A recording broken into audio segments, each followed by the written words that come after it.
All right. Ladies and gentlemen, I'd like to welcome you.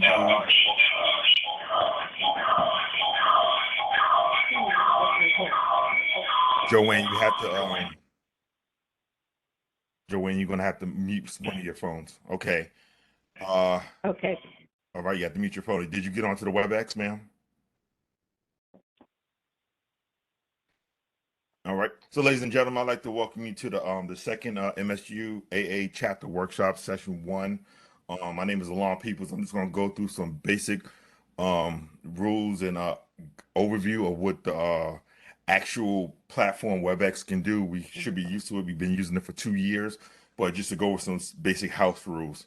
So I'd like to jump to the second slide. So first, I want to start off with the house rules. So while we're talking, please make sure while people are talking, please make sure that you're muted. If you do have phones and extra background noise, especially when you're talking, that does cause a disturbance and it is destructive. So just please keep that down to a minimum, and that also deals with minimize your interruptions as we go through. It is a 3 hour session, but again, the less distractions you have, you could get through this. If you want to be recognized, we'll go through the process of how to raise your hands using this profile and as we go along.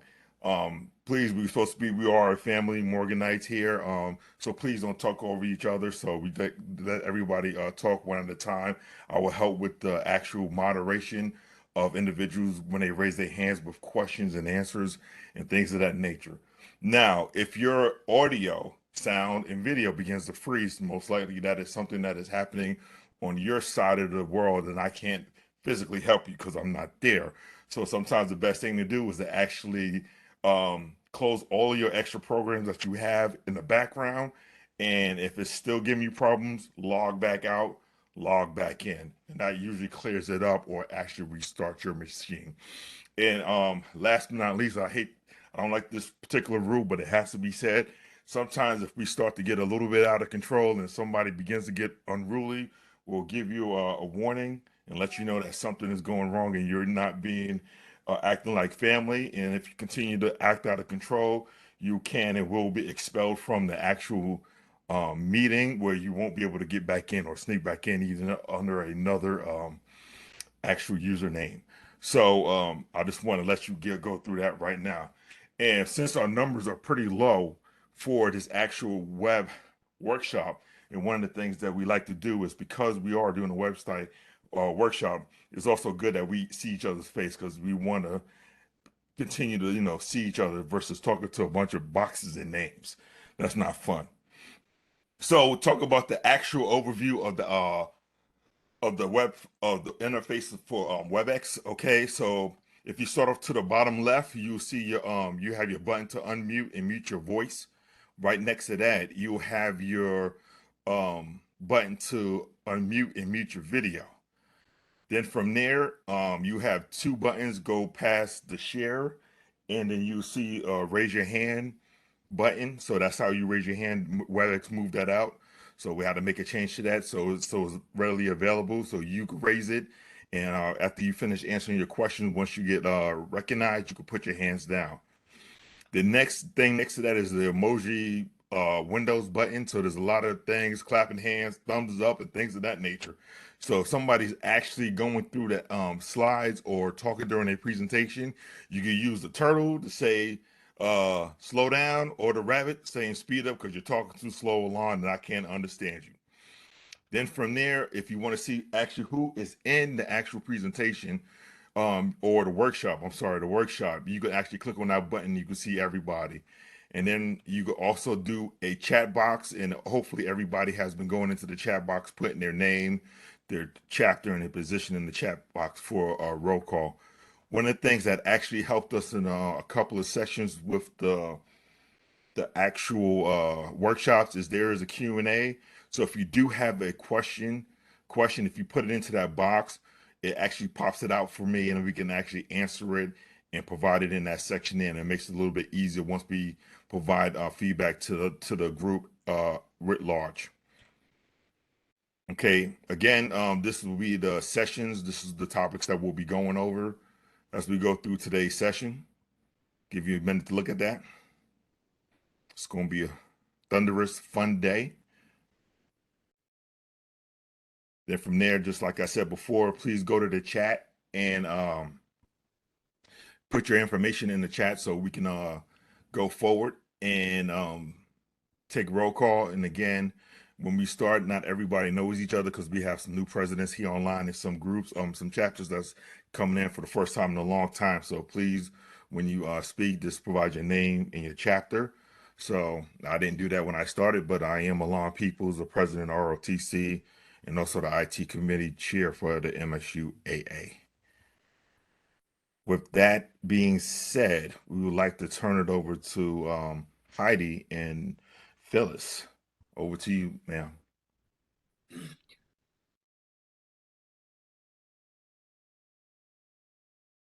Good morning, everyone. My name is Heidi Bruce. I'm the Assistant Vice President for Alumni Relations and Strategic Engagement. I want to thank you all for attending this session. And any questions that you have for me at the end of this, please do not hesitate to contact me. And I'd be glad to answer any questions that you may have. But again, thank you and welcome. Good morning, alumni family. This is Phyllis Davis, the Alumni Association president. Welcome, welcome. I'm happy to see that you are joining so that you can get the information that you have requested for years in learning about what we do as an association and how you can support us as chapters. And also, like Heidi said, if you have any questions at the end, yeah, ask Heidi, don't ask me. But no, of course you can ask me anything you want to. I'm willing to work with everybody, address any concerns, and also receive any suggestions or recommendations on how we can improve, how we can better serve you so that you can better serve the university and our alumni family and friends. So once again, thank you for joining on your Saturday, taking the time out with us. And also thank you to Mike, Alon, and the team for making this possible. This is great information.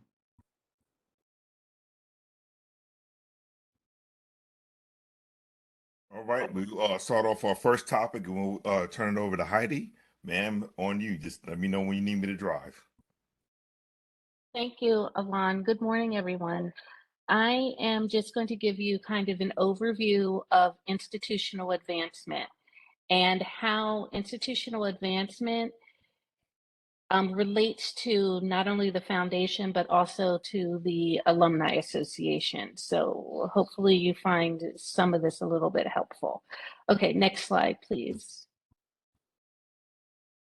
Okay, so we have three very different organizations here with missions that overlap a little bit. Of course, Morgan State University is the university, and their mission is the education of students and research. And, you know, Dr. Wilson has goals to become an R1. We've seen the expansion of campus. So that would be the university. The Morgan State University Alumni Association is a separate 501c3. It's a separate organization from the university.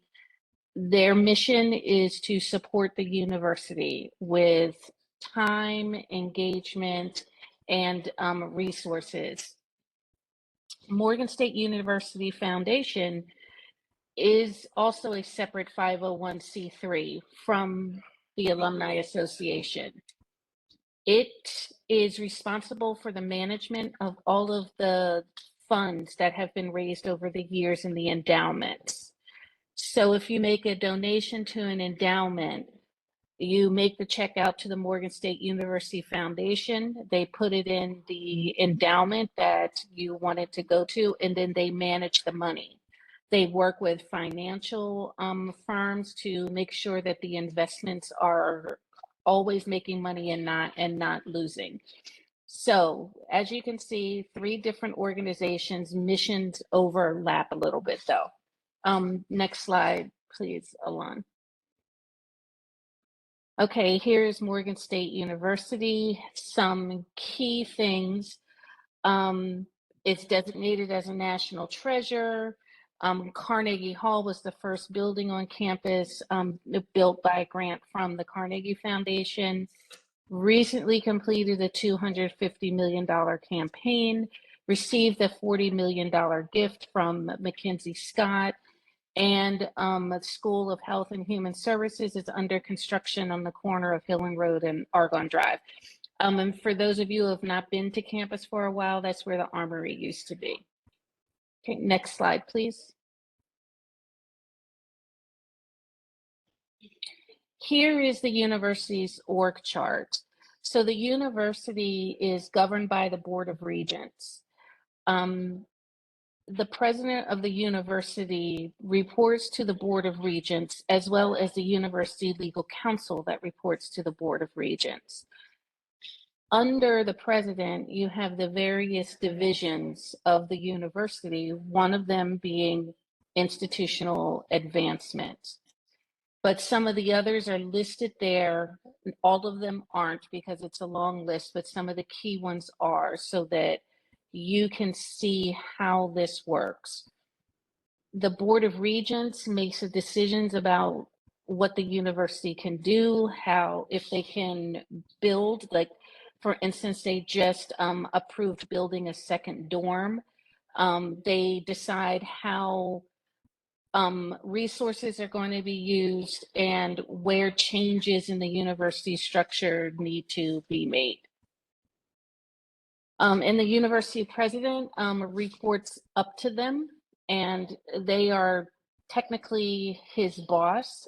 So he does get an annual review from the Board of Regents every year. And the University Legal Counsel also reports up to the Board of Regents, and their job is to basically, what it sounds like, make sure that the university is in legal compliance in every area across campus. Next slide, please. So the Office of Institutional Advancement is a part of the university. The division reports up to the president and to the Board of Regents, as you saw in the previous slide. The focus for institutional advancement is fundraising, communications, alumni outreach on behalf of the university. So we, the people that work in institutional advancement represent the university in these areas. So, and as we just saw, it also includes the Offices of Development and Alumni Relations. And Donna Howard, many of you may know her or have heard the name, is the Vice President of Institutional Advancement currently. Next slide, please. So here's the Office of Institutional Advancement. You have the Vice President at the top. And then these two positions, the foundation, the MSU Foundation has an administrative assistant, and they also have the Finance and Advancement Services.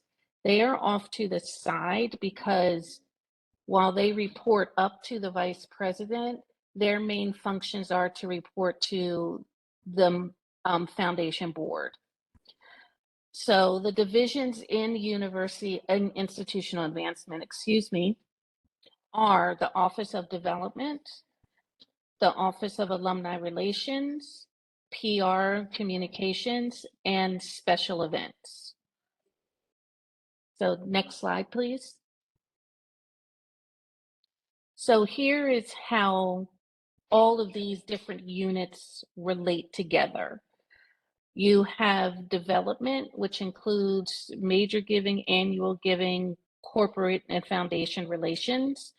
You have public relations and communications, which includes publications like Morgan Magazine, graphic designs, social media. They also do some website things as well. For alumni relations and strategic engagement, we do the alumni programs and outreach, class reunions, young alumni. We'll do some events and things like that. And then finance and advancement services, again, they are part of institutional advancement, but they report to the foundation board. So they're responsible for endowment management, database administration, special events like the gala and the golf tournament fall under there because they are hosted by the foundation. So I know that was a lot to take in the beginning, so I want to just take a deep breath. Does anybody have any questions right now? Okay. So Yvonne, next slide, please. Okay, the Morgan State University Foundation is a separate 501c3. The foundation board is the governing body. They manage, again, the endowment, scholarships, and any other giving to the university. The gala golf tournament are managed by the foundation. Next slide, please. Here is the foundation's org chart. They have the board of trustees, which is the governing body. The vice president of institutional advancement serves on the board as executive director to represent the university's interest. But that's a non-voting position, and the board does have its own management. So below that, you have the endowment management team, special events, and database administration that all report up to the board of trustees. So these people are staff for the foundation because that's where they report up. Next slide, please. For the Alumni Association, we are, again, a separate 501c3 from the foundation. It was established to engage alumni and encourage support to the university. It includes a network of alumni chapters around the world.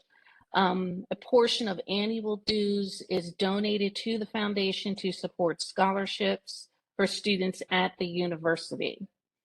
This is, again, a separate organization from the university, but the Alumni Association partners with the university and the foundation periodically on some things. Next slide, please. So here is the org chart for the Alumni Association. You have your board, the AVP of Alumni Relations, again, is executive director of the Alumni Association board to represent the interests of the university. Non-voting position, just to offer some insight to the Alumni Association on what is happening with the university. And then the chapters report up to the board. The association does not have any staff within the university or assigned to it as of right now. There are no paid staff positions currently. So all of the team members that work in alumni relations per an agreement with the university are able to do some work for the Alumni Association, but they don't report up to the executive board.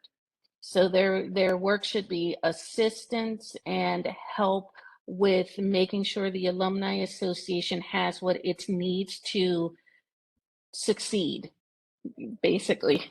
So, because we want it to succeed. So next slide, please. There we go. Any other questions?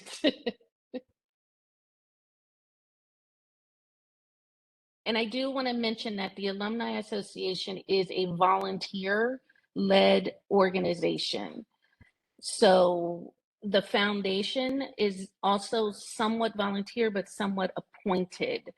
And they have set aside resources for staff to be paid to manage what needs to be managed for them. So that would be another slight difference. So again, any questions? I have a question. Good morning. This is Maynard, president Please of. speak up. Can you hear me? Yes. Very low. Is that better? That's much better. Thank you. Okay. This is Maynard. I'm the president of Phi Beta Sigma Gamma Alumni Chapter. And I had a question about the endowment management team. Do you have contact information for them? Yes, are you familiar with Stephanie Thompson? I can't say that I am. Okay, well, she is the accountant for the foundation. It's Okay. stephanie.thompson@morgan.edu. If Okay. you have any questions about your endowment, she's the person to talk to. Okay, thank you. Mm-hmm. All right, is there any possible way, ma'am, you could put that information into the chat for the I folks? will put that information in the chat right now. Thank you, ma'am. Are there any more questions from the floor? And Heidi, currently I do not see any hands raised within the chat. So Okay, well, if anyone has any questions that they think of after this, I will also put my email in the chat. And so please do not hesitate to contact me. Thank you, everyone. next we'll have Phyllis Davis. Madam President, on you. Okay, could you go to the next slide, please? Oh, okay, thank you. Okay, so you can see from here, here is a simple way of I have put together what our structure is with the university, then the Office of Institutional Advancement, and then the office that we work closely with, which is the office run by Heidi, which is the Office of Alumni Relations. So we're more so on that side versus strategic engagement, which she is also the assistant vice president, which is more so under the Institution of Advancement operations. And you will see I have put us off to the side because we do not fall under that structure of Morgan Institutional Advancement and an Office of Alumni Relations. We work in a joint partnership and in collaboration with each other, not for each other, not us working for them or they work for us. So any things that they do in support of us is outside of what they are charged to do as the Office of Alumni Relations.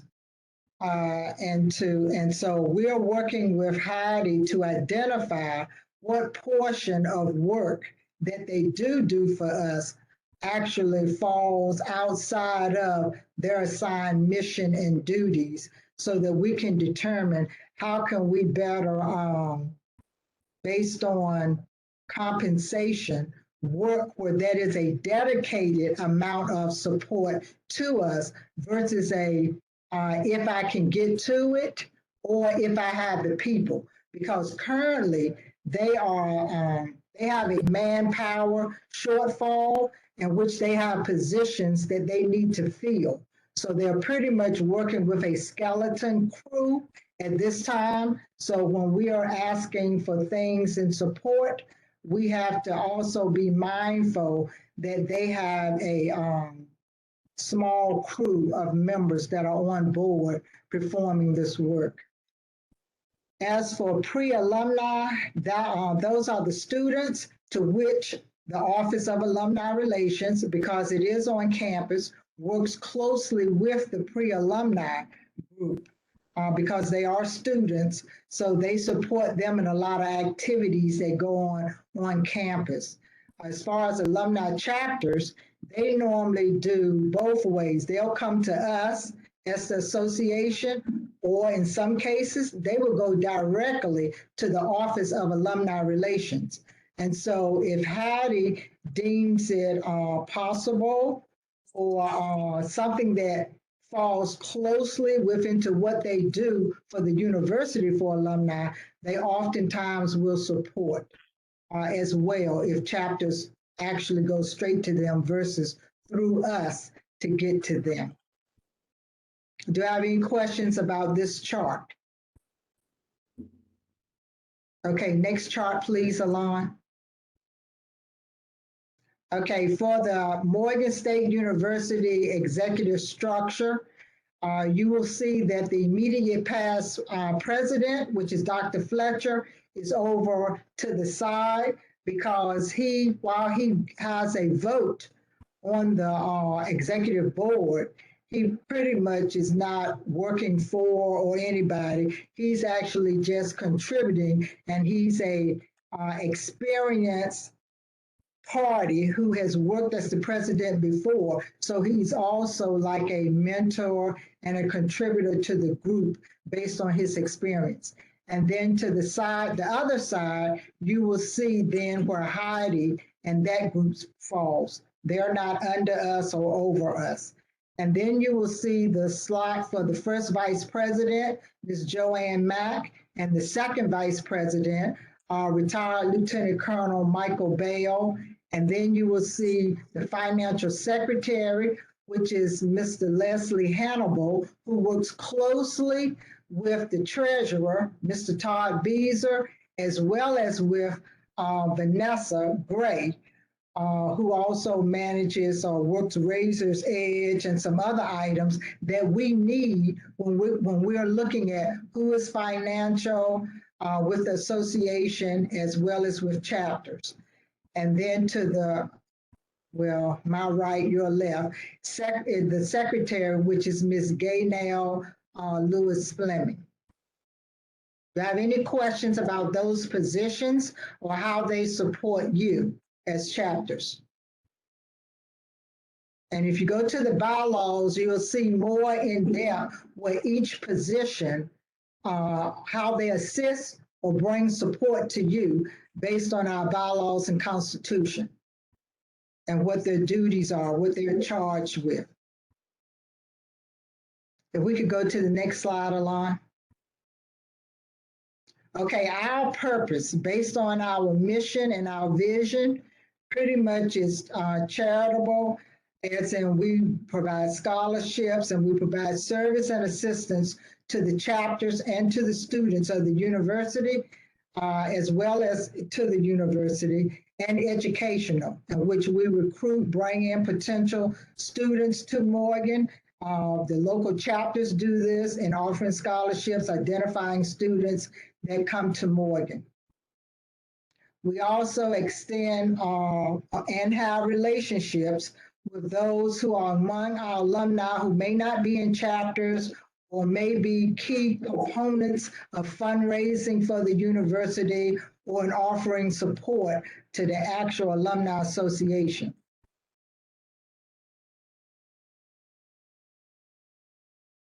Okay, do I have any questions in regards to this chart? You could, I think Mr. Griswold has a question.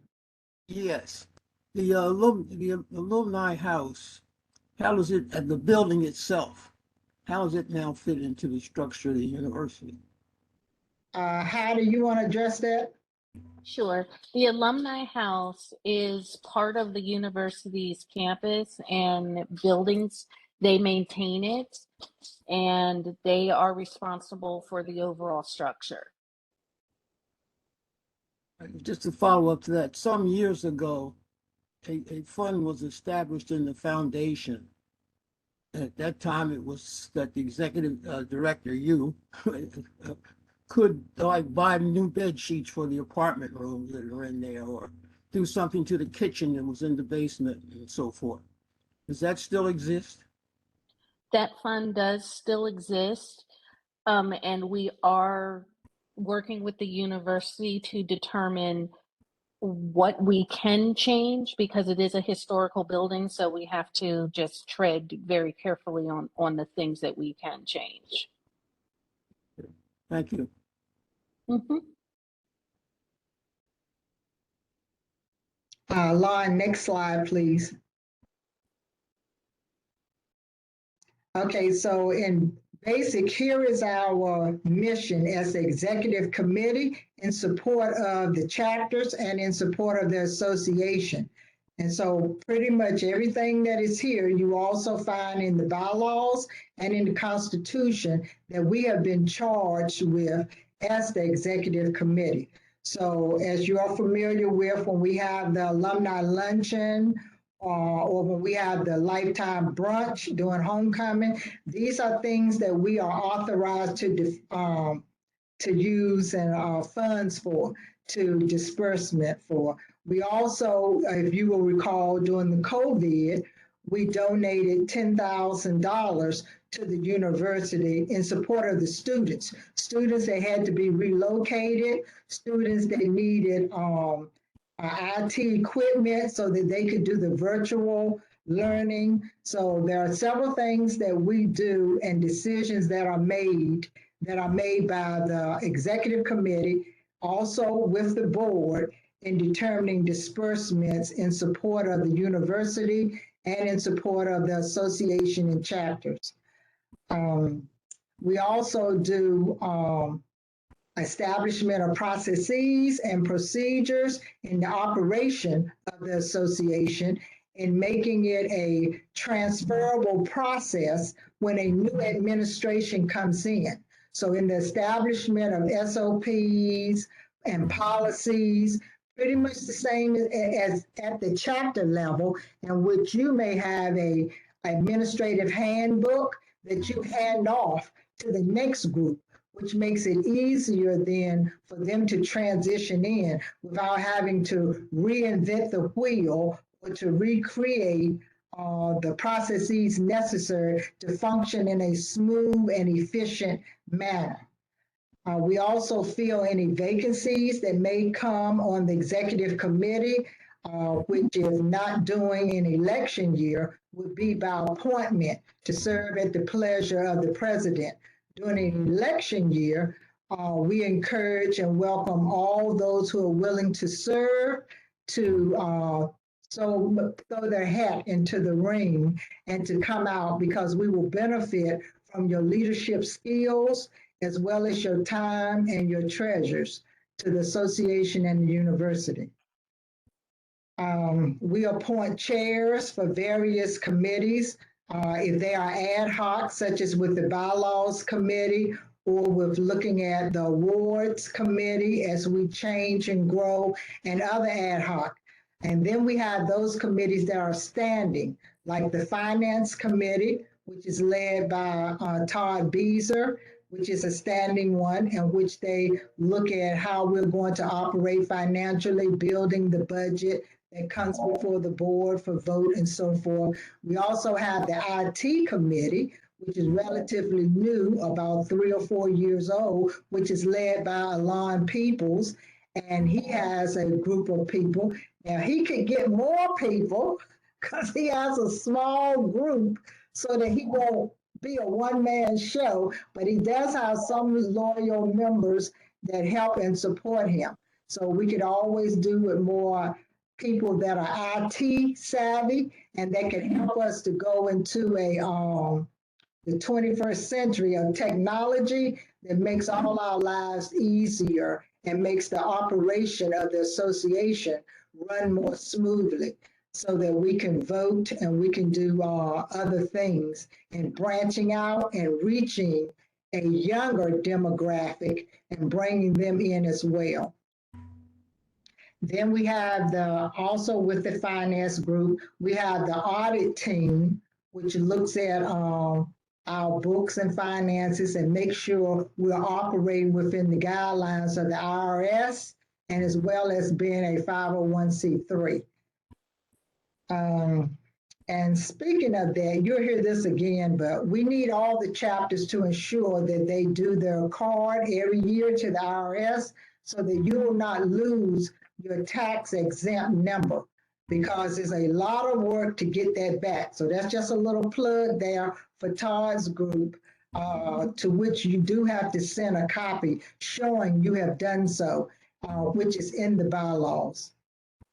Other duties that we do to support the chapters and in support of the association is that we work closely with Alumni Relations Office, in which we have special events that we will work with Heidi's group to offer to the chapters and the alumni as a whole. As you recall, we did that for the HBCU Classic, the first of its kind, which was last year. And we hope to do other ventures that we work with alumni relations that are beneficial to all alumni, but also the chapters, which was a great event as well. And that's pretty much in a snapshot, some of the things that we do as the executive committee in working closely with the chapters. Any questions? None seen. Alumni, Alon, next slide, please. Madam President, I have a question. Somewhere in there you mentioned the abbreviation SOP. Can you just explain what that is? Because that's just an acronym, letters to me. Yes, Alon is saying that, but he's military. So SOP, standard operating procedures, processes and policies that are in place that give you some guidance on how to implement your duties or carry your duties out that are sound, that everyone can go to and read, well, what is the process for this? Or what can I do? Or what can't I do? So pretty much that's what standard operating procedures are. Definitely, I know what they are. See, somebody else knew what they were. Yes, I do. Oh yeah, see, so Gaskin Battles knew. Yes, I am. Okay, Alon, if you could go to the next slide, please. Okay, strategic focus. Okay, so a lot of things that we do were never in writing in how we had a framework or a map to get to them. So in order to create this, we did the first strategic plan for the Alumni Association. And in order to find out what was needed and what people wanted and how we could retain them or bring them in, get them involved, we did a survey. And based on the survey with alumni, students, faculty, we had like hundreds of them. We pulled out what were key things that were said repeatedly over and over and over. Based on that, we created 4 major goals that we would look at, which were outreach and programs, membership, IT and communications, and in finance, to include management of our funds as well as funds to the university, in support of the university. So based on that, we determined the 4 of the 4, outreach, how we could work within the community, how we could be visible in the community, which would encourage students and which would encourage businesses to support us, was 1, outreach and programs. Next was communication, to which IT, how do we reach everyone through technology, whether it's by virtual means of Facebook, Instagram, what have you, to stay in contact, especially for the younger demographic. Then we looked at membership, how to bring people in, but to keep them engaged where they did not join and then kind of drifted off or left, or maybe just paid their money, but they didn't actually give us any time or any of their talents to help us to grow as an association and the university. And then we looked at finance. How do we get people to want to give to Morgan, want Morgan to grow economically and financially, and being for the big picture to keep us up to date and to keep us relevant as a university to not only our alumni, but to potential students and to the community as a whole, because Morgan is a community and we want to keep that as part of our legacy. And if you look at what's going on in Northwood, you look at what's going on at Lake Clifton, you'll see Morgan is a community. and the community wants us there, but they want to see us growing and advancing, not just, stagnant in time and not being the legacy that we are, spreading our wings out, going from how large we were, 100 and some acres, to buying more land and utilizing it in a strategic manner in which to make us grow and make us larger. So pretty much that's in just what our strategic focus is for Morgan, and promoting Morgan, supporting Morgan, and just expanding our legacy and our tradition, but while still being in the 21st century. Do you have any questions? Okay, if not, Alon, next slide. Hi, this is Angela from the PG Alumni Chapter. Yes, hi, how are you? Good.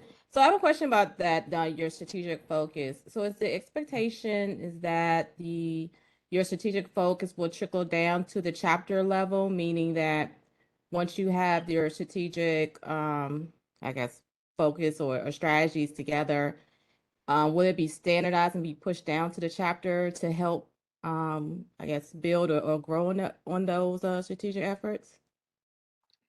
Yes, that is the goal of that, and we have went out to the chapters to recruit people to also be on the committees, because each strategic plan, and when we get to, that's another part of the briefing today, we'll talk about what the goals are and what those are. There are individual initiatives under each goal, objectives that we are asking for resources from the chapter as in bodies to help with that.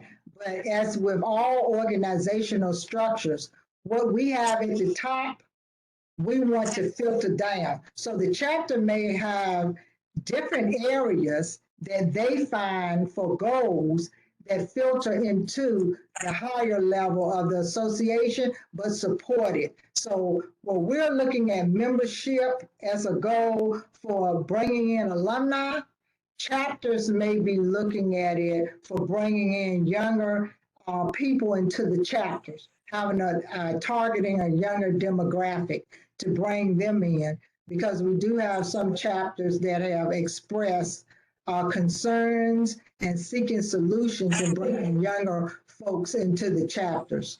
So every chapter we have discussed should have a strategic plan, and the plan should be based off of top down and what they're doing to reach those levels that support the Alumni Association at the higher level. And in the next round of chapter training, Alon Peoples, the chapter president for ROTC, will go into some of the aspects of how to build a strategic plan at the lower level, at the chapter level. Is that helpful? Yes, it is. Thank you. You're welcome. Do you have any other questions? Yes, hi, I have a question. Hi, and good morning, everyone. This is Dominique Mitchell from the Greater Houston Area Alumni.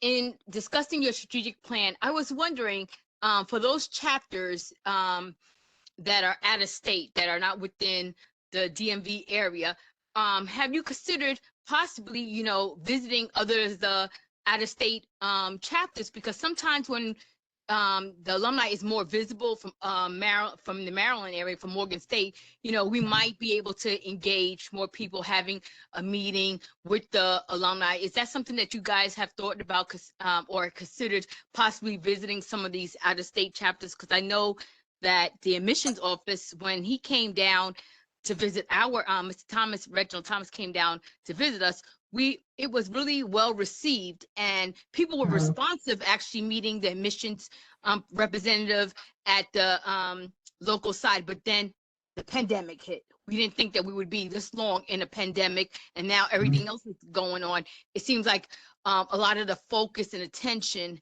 has on all levels, on the chapter side and also with the members. They are focused on now just living and trying to make sure that they are thriving. Okay, so I want to make sure I understood the question. You're saying that the MSU Alumni Association to visit where chapters are that are outside of the DMV, correct?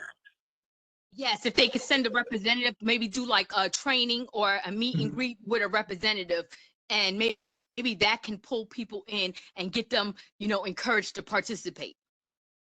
Okay, so that's a good idea. And possibly if the person from the recruitment office came down, possibly if we work closer with some of the other offices, then it would be economically sound if we sent someone like either myself, the president, or the first vice, or the second vice. Well, the second vice being membership, we could send someone there. So probably that will require us to determine a budget line for travel because currently there is no budget line for travel except for the president.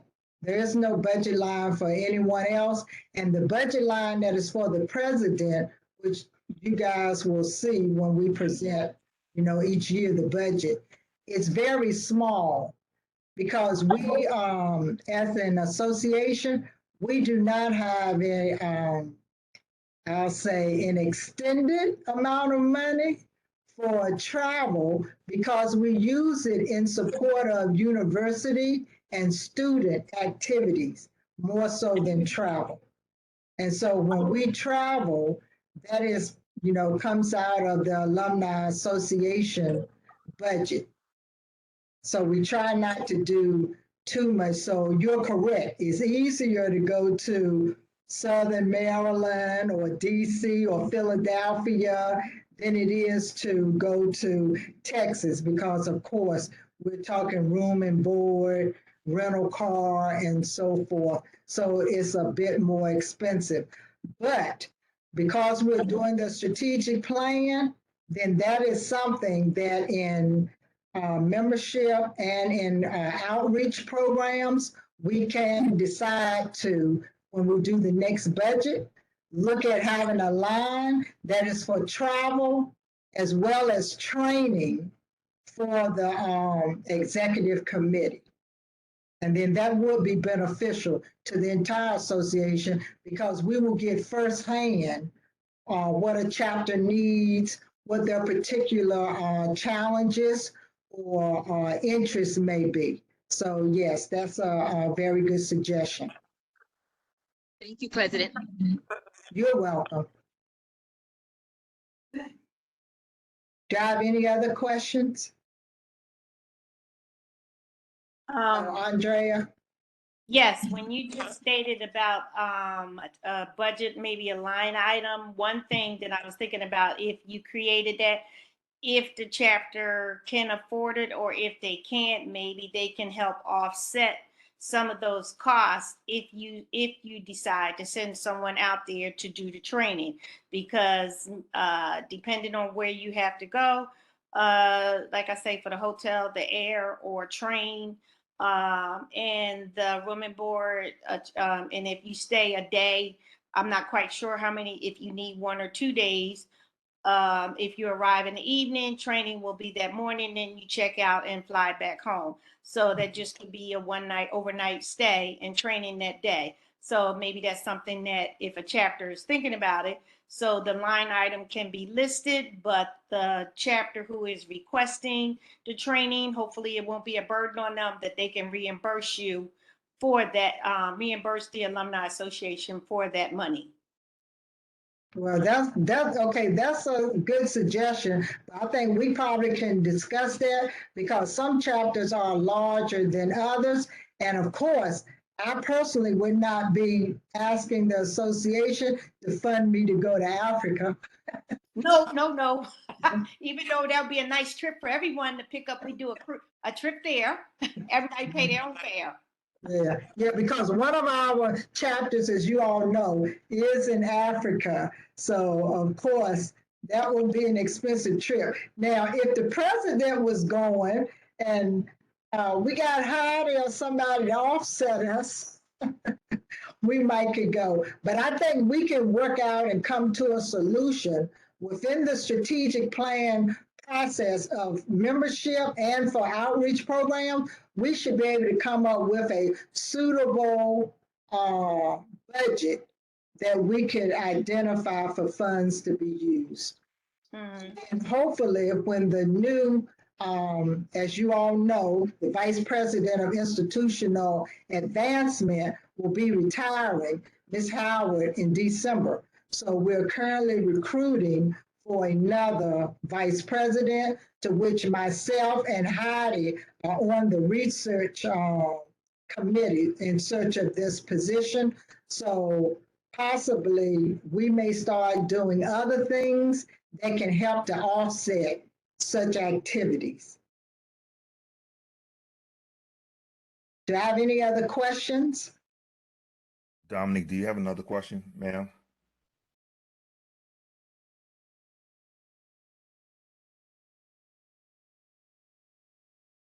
Take that as a no, Madam President. Back to you. Okay, so we can go to the next slide. Okay. Okay, so as you can see here, based on the strategic plan, we came up with a vision. And I would say on the ad hoc strategic committee that was for this, we had members from the chapters that were part of this team.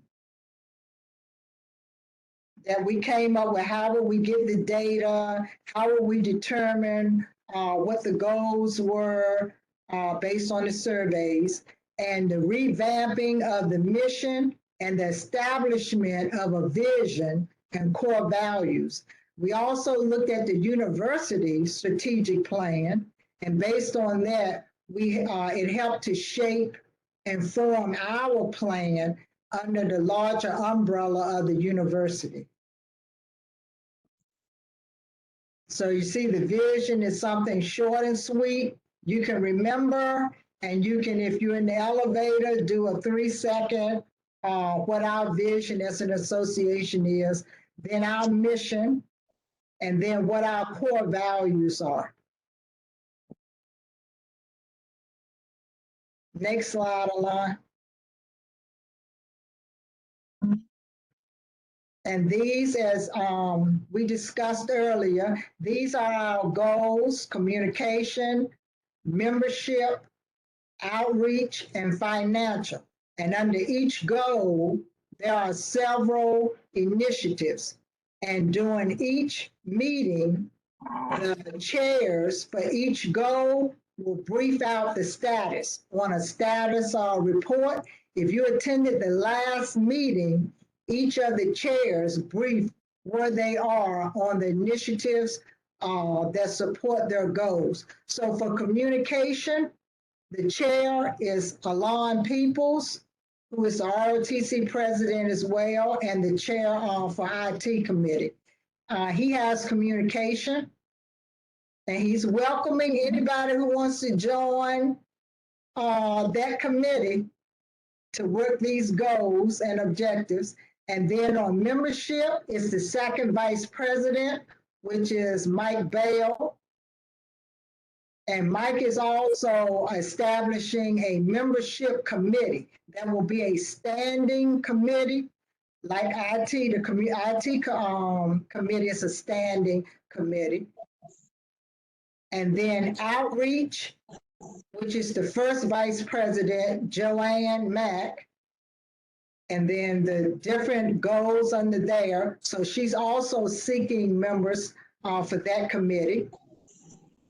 And then the finance committee, which is the treasurer, Todd Beezer, already has a finance committee, but he is encouraging others to join in working finance for the strategic plan. Do I have any questions about the goals? Okay, Alon, next slide, please. Okay, so pretty much that's a high level of the strategic plan. Do I have any questions? or anybody that's interested in joining any of the committees, please put it in chat and the chairs will contact you. We want everyone to have ownership of this strategic plan so that we're successful.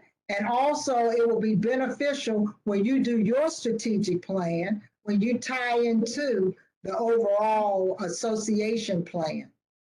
It'll make sure we're all on the same page.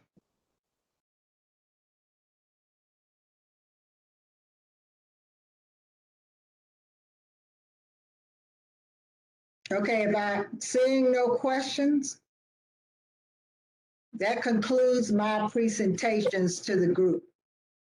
Thank you, Alon. Thank you, Madam Alon, President. can I jump in for a second? Go ahead, Mike. It's your show. Yeah, it's my show. Anyway, I'd like to thank Heidi, Bruce, and Phyllis Davis for those dynamic presentations. I just want to remind everyone we will not be taking a break. So make sure you grab a beverage of your choice. And whenever you need to take a break, do so at that time. Thank you, Alon. Thank you, everyone. Thank you, sir. So we'll turn it over to Vanessa. Vanessa, are you with me? I am with you. Hello, everyone. Hello, Vanessa. Hi, Vanessa.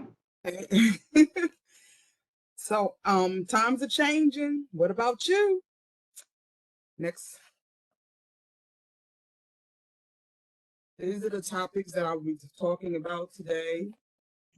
Requirements, representatives, deadlines, networking, events, support, recruitment, and friendship. Next. Okay. Have you ever never wanted to change?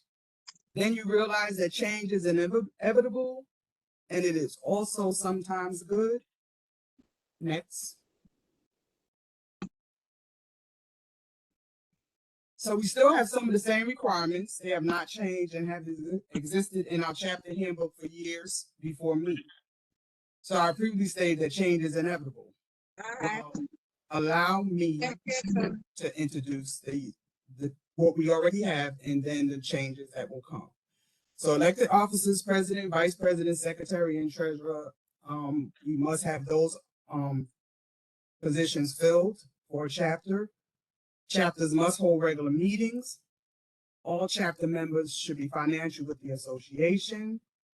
The president serves on the MSUAA Executive Board of Directors. Date of last election, month and year for each election and reporting. You must include a submission of names of those appointed to official officer positions, and all day updates are due at time of election results. The chapter president serves on the board of the Alumni Association. Click. Well, allow me to reintroduce some of the changes that we did make. Next. Okay, we only required 5 members to start a chapter, and as we began to wonder why we were losing chapters, it became apparent that we were not starting out with enough to keep a chapter going if one person fell by the wayside. So now we have 15 financial members. And as technology changed, we felt that it is important to also change and utilize the tools that were available to us. Google Docs is a friendly tool that allows us to update information in real time. The purpose is for you to update and for the financial secretary to utilize the information as deemed necessary for reporting purposes. So make sure you indicate in your report to see updated information in the spreadsheet on Google Drive. Okay, so submit an annual report. Could you click? So we wonder why we have to submit a chapter report. So you get recognized for your good work. Chapters should consider this report as the prime opportunity to showcase the activities of their chapter. It is important for the health, success, and growth of the chapter. You will remember things to celebrate and keep for next year, and also see areas for improvement. In addition, your report and chapter information update is very important for the records of the Alumni Association. Click back.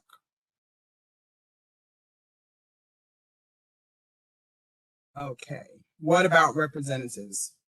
All chapter presidents are members of the MSUAA Board of Directors, but based on the chapter size, chapters can have additional representatives. So sometimes people, I have 20 members, why can't I have a representative? So the association has that baseline of 25 members to be able to add a representative.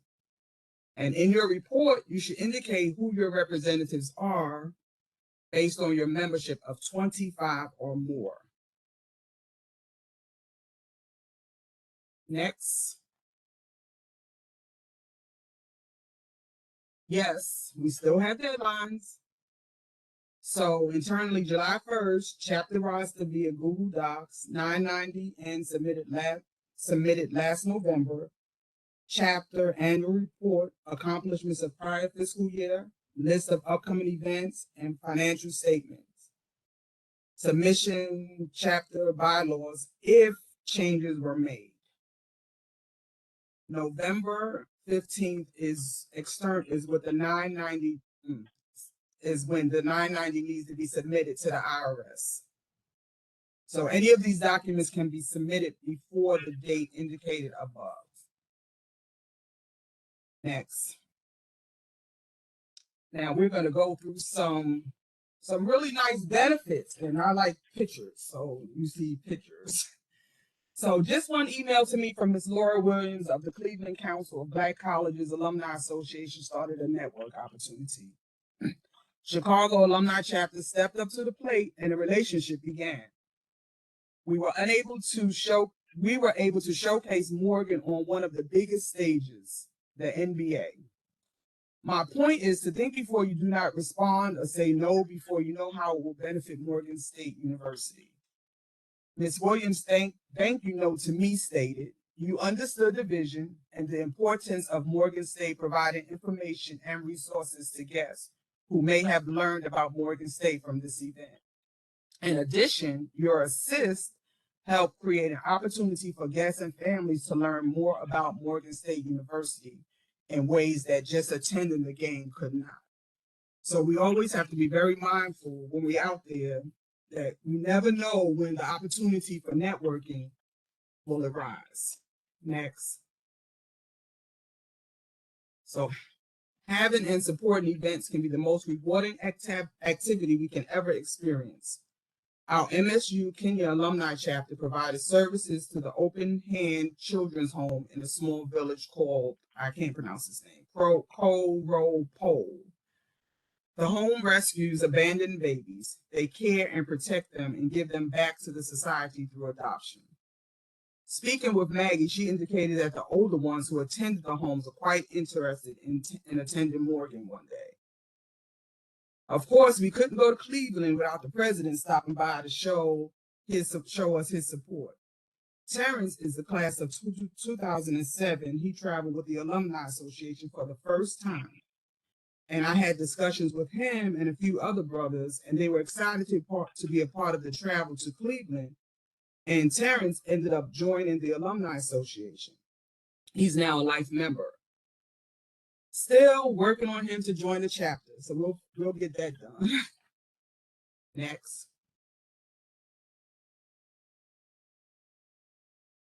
Now, people come out of the woodwork when you show up at Morgan events. This is the perfect way to recruit members into your chapter. This is a great way to introduce people to the Alumni Association.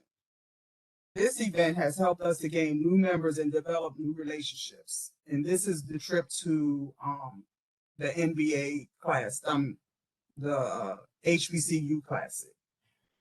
And we had a busload of folk who came, and then we also had people who traveled by their own means.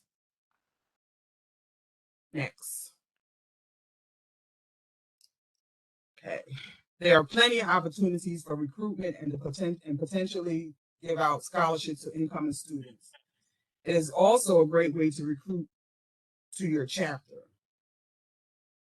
A lot of young people are coming to Morgan and parents have attended the university. So we can pull them into the fold. We can pull them into the fold. So on the PG County Alumni Chapter, these are young people. These folk are all young alumni. I had a conversation with one of the vice president, Ebony, and she's a class of 2020, and she's a sponge. Her and I had a great conversation. She's a strategic communication major, and she had a lot to offer to me as far as helping to grow our social media platform. So you never know what young person will be able to help the Alumni Association. We have to let them in so that they can show us what they know and bring us up to date on the things that young people like. Next. This is like my favorite picture because this shows friendship. So when we develop friendships through our commitment to Morgan and its students, this is a picture that says 1,000 words. They have been friends so I think Ms. Blackwell graduated in 1946 or 49, but this has been a lifetime friendship. And it's one AKA to one Delta. And we can be one chapter to one chapter and grow our chapters as we continue to grow ourselves. Next. Any questions?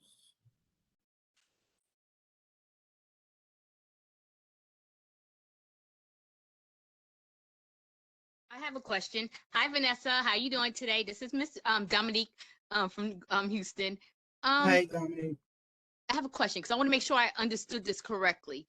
So a chapter now has to have 15 members in order to be considered a chapter, or is that correct? Yes. So Once these are incoming. Wait a minute. These are incoming new chapters. Now the ones that's already established, you definitely have to maintain your 5 officers. Oh, okay. Yeah, but so all new chapters coming in, the requirement is 15 members in order to start a chapter. So I would recommend, this is not anything etched in stone, but I would recommend that each chapter build themselves up to 15 members, at least. Vanessa, this is Phyllis. Is the cheerleader chapter president on? Yes. Okay, could you please speak on how many members you had to start your chapter? Nicole? Good afternoon, everyone. So initially we started with 84 people with the Alumni Cheerleaders chapter, and we're having issues at the moment just trying to keep that momentum. So that's what we're heard. But we started with 84. Can you speak They up, charted please? last year. What did you say, Mike? We could barely hear her. Could you speak up? Oh wow, that's the first. Can you all hear me now? It's like your volume is a little low, Nicole. How about now? Is that better? I'll put it in the chat. Okay. Okay, thank you. I heard what she said. She said basically for her chapter, the cheerleading chapter, she started out with 84, and right now what they're going through is trying to keep that momentum and keeping those 84 members within a chapter still active. But they did start off when they got chartered with 84 members within the cheerleader chapter. Yes. Yeah, and then so remember we had 4 chapters last year, I believe, right, Vanessa? You're on mute. Yes. Yeah, so remember now we had those chapters, and I believe we had 3 the year before. So remember, all these were started during the pandemic. So while they got 84, it's also based on, as some of you will know, especially Dominique, is based on where the chapters are as well. So some chapters you can, like if you're in the DMV in our area, you can be in the Northern Virginia chapter, like Alon, are you in Northern Virginia and ROTC? I'm in Northern ROTC, Pi alumni in Northern Virginia. Right. So see, we have it's a kind of a great opportunity, I guess, to be involved in more than one chapter, because I'm in ROTC Red Dynasty in 2 chapters, and most of the people in the DMV are in more than one, because I can easily join Southern Maryland or Prince George's chapter as well. So what we need are probably ideals and maybe solutions or recommendations of how we can help chapters that are not in that situation. But also, those chapters can benefit from virtual. So even though I use my husband, Lord, for an example, even though we live in Maryland, he could easily join the St. Croix, St. Thomas, and St. John chapter because of virtual. So you can increase your membership based on people not actually being in your area. If you, once the pandemic is fully over, you allow a hybrid of virtual and in person. It could work to your advantage. And that's what we're looking for from chapters. While we have this chapter training and while we have the quarterly chapter night out, it's a way for chapter presidents to speak in confidence and in a like-minded group to solve some of the issues and concerns we have in bringing members in, keeping members, retaining them, and also in helping each other to solve our problems. And Vanessa is doing an excellent job with the chapters. Thank you, Vanessa. Thank you. I have another question because that was interesting, Ms. Davis. So do you have to identify as a virtual chapter to do a model where you accept members from other states or other places? Do you have to identify as a virtual chapter, or can you still be, say, the Houston chapter, but have members that are from other regions and so forth? Do we have to, that's my question, do we need to identify as a virtual chapter to do that? No, you do not. You do not have to identify as a virtual chapter. You can still be the greater Houston in that area. You may have people who are actually from Texas, but may live somewhere else that want to be a member of your chapter. So that's perfectly fine.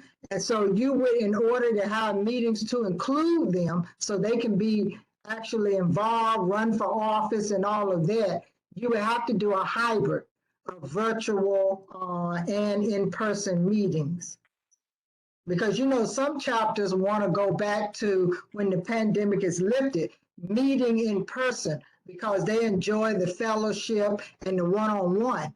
But if you want to maintain, let's say you have a person who is young in their career or have small kids, virtual is ideal for them versus the actual coming in to a meeting. It allows us to extend the hand of fellowship further out and keeping people involved. So you absolutely can do that. Thank you. You're welcome.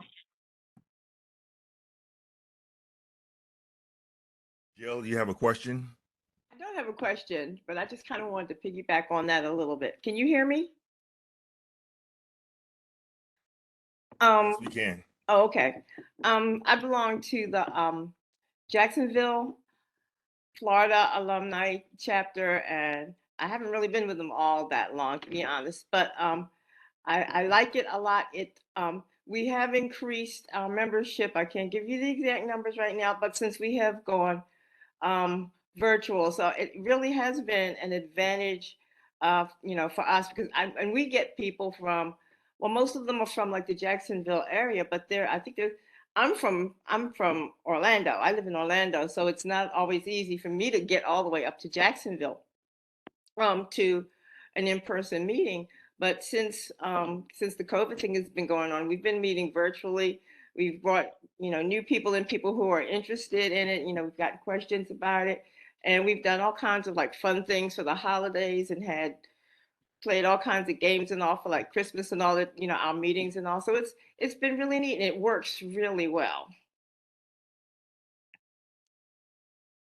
Absolutely, and thank you for adding that, because in the ROTC chapter, to which Alon is the chapter president, it has always been where we have had not a virtual, but we have always had a dial-in, because ROTC members are all over the world. They're stationed everywhere, Germany, Italy, all kind of places, over in the Middle East. So we were forced to have it open to a large group. So there's a certain group, mostly retired or stationed in the DMV, that come to the actual meetings. But then the arm is extended to others who can't be in the area but still want to be involved, whether supporting the cadets, supporting the university, or supporting the chapter or association. So we welcome people having a hybrid of how they bring people in, how they retain them, and how they recruit and grow them to be in leadership positions within the association. Yeah, I think the hybrid may be the way to go in the future, to be honest. Right, yes. And this is Alon Peoples, president of ROTC and the IT committee chair. During the next session 2, that's something that we're going to talk about in reference to the IT in your chapters. So we're dealing with this hybrid and a new norm that we've been talking about for 2 years. So that is on a slate for 2 weeks from now. All right, do we have any more questions for Vanessa? Because I know she did a great job, and I want to make sure we thank her for her work. Vanessa, even though she went off for camera. I see you, though. I'm there.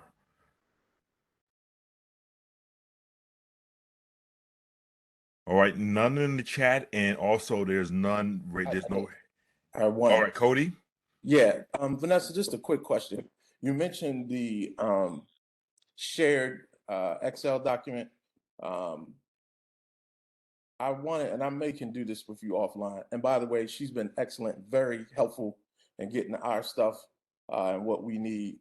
But throughout the year, just how we're able to check or reconcile the list with you all of our national members, because some people pay directly, some people pay through us. So it's just that making sure that as we keep our roster intact, that we can double check and reconcile who's paid nationally as well. So what I would suggest is that you kind of get your members to pay, if they're paying their annual dues, pay their annual dues through you, and you send one big check. That's what we've been doing, but right, and I know, and that makes a lot of sense. But this is for the other people in the room. Okay, all right. So you pay, just make one check out to the Alumni Association, have a list of the names of the people who the payments are for, and then we can put it in our database, and then you would be the one who will be updating your list. So that would be the best way to do it. And as you get your membership, I know I see your stuff changing, because like I said, it's real time. So I can see the changes. So okay, and this is Phyllis. That's what we recommend, is that you do exactly what Vanessa is saying, because it's easier to verify if someone is running for office, if they're financial with the association and with the chapter. No one should be in a chapter if they're not in the association and in good financial standing, based on the bylaws and constitution. Number two, there was a note sent out by the financial secretary, Leslie Hannibal, who will work with Vanessa. So if you want to know if your person is financial with the association and the chapter, it should be going through our financial secretary so that one person is working with Vanessa. So it's not 30-some chapters bombarding Vanessa about, can you give me who is financial? You can go through Leslie Hannibal, the financial secretary. That's one of his charge duties in the bylaws, is to keep a list of the financial members. So he alone will work with Vanessa. So we're trying to make it more efficient, and we're trying to make it where we can get the information to you quickly. So the Atlanta chapter has been approaching this from the correct process and procedure all along. So we thank you for that, Cody. And then there are others who have been doing it as well, Prince George's chapter and others, that we want you to continue that process. Thank you. Thank you, Cody. Thank you, Cody. Thank you, Cody. So, hey, Vanessa, we have a question that's in the chat from Rochelle. How can I order an additional life member lapel pin? Send an email to alumni@morgan.edu, and we'll go from there. Vanessa, can you send something out to let us know if there's a fee though too for that? I would assume there's a fee for It is a fee. It is, and I'm not quite sure how much it costs, because that I don't manage it. That's why I told her to send an email. This way I can give her the proper information. Okay, thank you. Mm-hmm. And Vanessa, I'll just ask you after we get done here, can you just put that for Rochelle's question, just put that email in the chat for Rochelle, please? And for the rest of the group. Okay. All right, is there any more questions for Vanessa? No hands being raised and nothing in the actual chat. We'll go to our next, and this is actually our final topic for today. We'll go over to Leslie Hannibal. Good afternoon, everyone. Phyllis and Vanessa covered my topics on what I was supposed to discuss, so we could just end the session right now. No, but today I will be presenting 3 topics: budget compliance, IRS compliance, and chapter compliance. The first one is budget compliance. Next slide, please. Our constitutional guidance, duties of association officers, Section 4B. The treasurer will serve as chairperson of the finance committee and be responsible for the preparation of the annual budget of the association with assistance of the association executive committee. In performing these duties, will also be member of the association internal audit committee. Next slide, please. MSU budget preparation tips. Here are some tips we would like for the chapters to at least adhere to when preparing a budget. Use a populated template with revenue and expenditures so you can capture all your costs of operating your chapters on an annual basis. What that does, it allows you and give you the necessary information when you file your 501c with the IRS, because you will have all your cost captures, your revenue captures, and it'll make your process a lot more easier. Next slide, please. Here are some budgeting tips that we've come together. Everyone has these slides, so you can go back and take a look at it and determine, your timeline of your budget, the goals you agree upon, understand your current financial status or where your organization is at at any given time. Once you review, you know, for the most part, I'm actually in my budget preparation stage for the agency that I work for the state. So it allows us as an agency to look at where we're at and where our revenues at, how we, you know, what we allow to forecast for the coming years ahead. So preparing your budget is very, very important for if you want to have a long-term existence of your chapter. It gives you a much more better outlook on where your organization stands. Next slide, please. Develop an income, review your draft budget, approve your budget, document your processes. And as was mentioned earlier, it allows someone, if someone decides to leave, you have processes in place which will make the transition for that individual a lot easier. I think especially your processes are very, very vital for ongoing concern of any organization. And it's very, very important that you have good processes in place. You continually, on a year-by-year basis, look at your processes to see if you have any changes in your processes to be a much more efficient organization. So processes is, I believe, one of the first things that you should develop when you're establishing a new organization, and it allows you to be a much more efficient business operation. Next slide, please.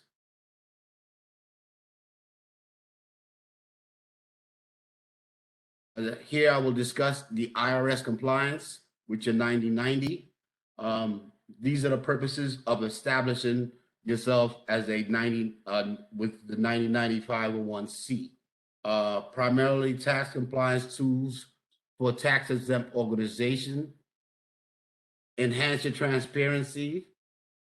It's a good source of information for primarily by public and state charity regulations, media, politicians, and research agencies, and review historical Form 9090. These are your purposes of having and filing with your 9090 with the IRS. Next slide, please. Again, I'm just going to give you a brief overview because these are some of the things that were discussed in prior sessions. You can take a look at these slides. If you have any questions, please feel free to reach out to myself, Todd, or anyone on the financial team, and we will try to assist you in accomplishing any of these endeavors that your organizations may want to undertake. Next slide, please. Here is when you file. Your alumni chapter must file its 9090 no later than the 15th of every month after your nonprofit fiscal year ends. If your nonprofit organization follows a calendar year, your fiscal end is the 31st, and you must file no later than May 15th, which is by most organizations' deadline for filing with the IRS is the 15th of every year, for the most part. And these are other additional guidelines that you may want to undertake in order to meet your deadline with the IRS. Next slide, please.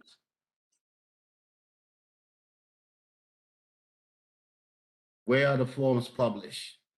Here are the various places that you could find your forms. I wouldn't wait till the last minute to get your forms downloaded.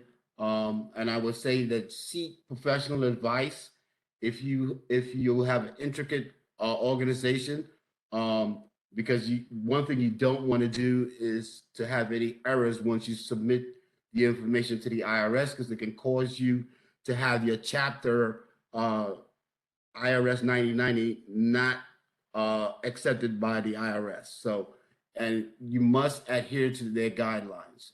Thank you. Next slide, please.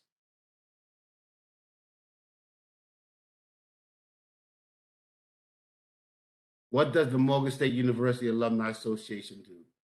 Organize for educational and charitable purposes, including such purposes as making of donations to the organization that qualify as exempt under Section 501c of the 1954 Internal Revenue Code.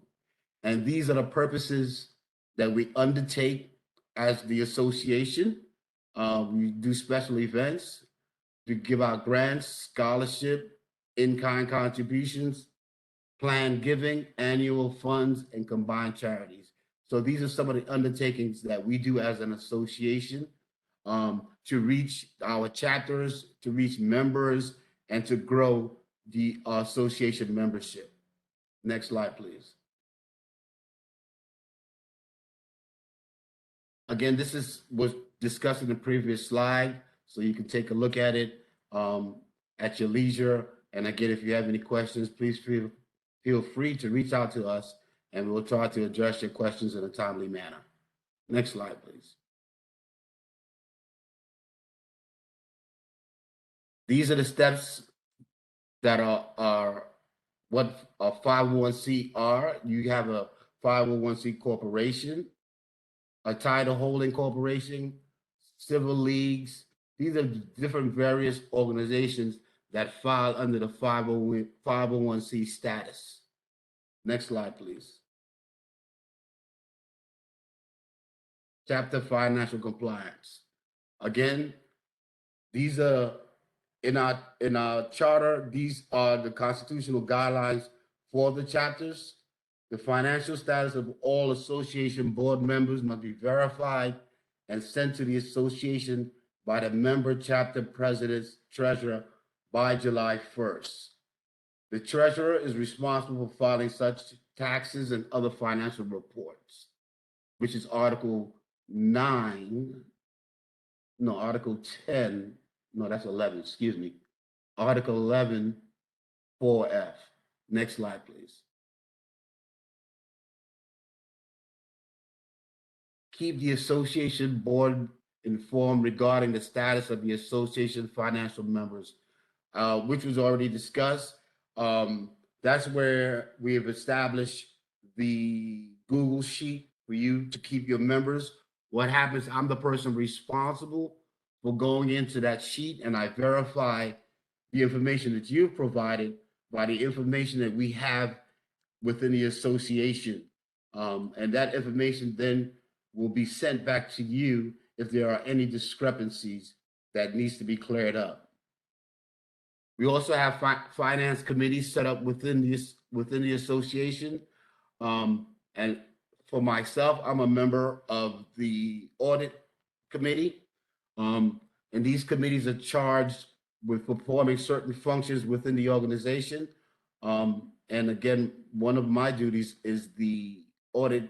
We take an audit of our financial books every year to see where we at as an organization. Next slide, please.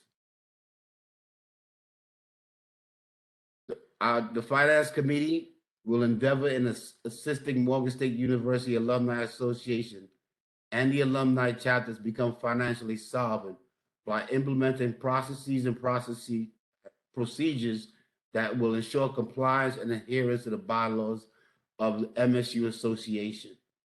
Again, we have established certain processes and procedures in place, and we would like those processes and procedures to flow downward to the chapters, so the chapters themselves can become solvent and adhere to the policies and bylaws of the association. And here are some of the steps that we would like to take in order to bring our chapters in compliance. You can go back and read the list if you have any questions that you would like answered. Again, you can reach out to myself or Todd or anyone on the committee, and we'll be glad to assist you in meeting your solvency issues. Next slide, please. Does anyone have any questions at this time?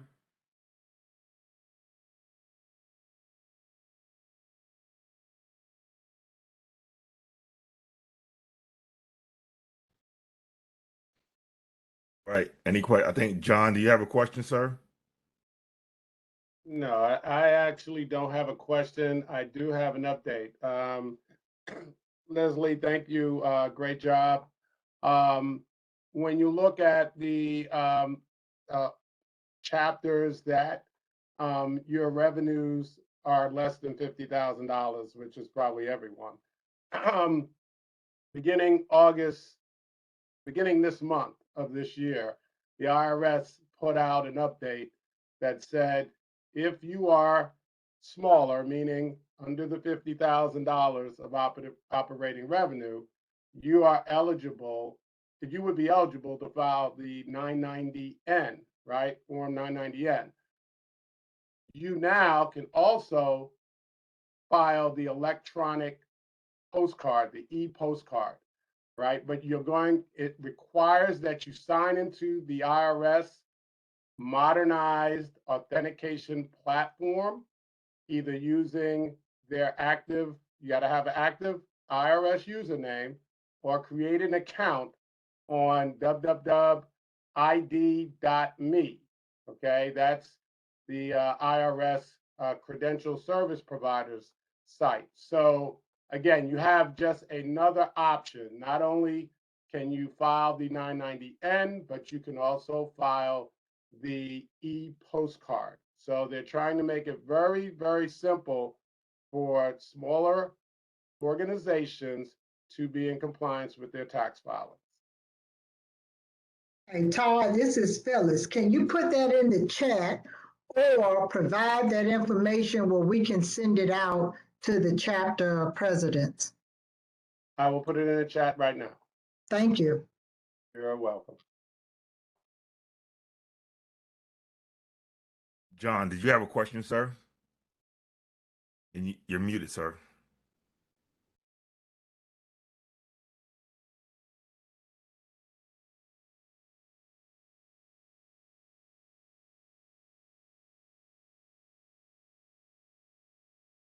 John, you're still muted, sir. I can't unmute you.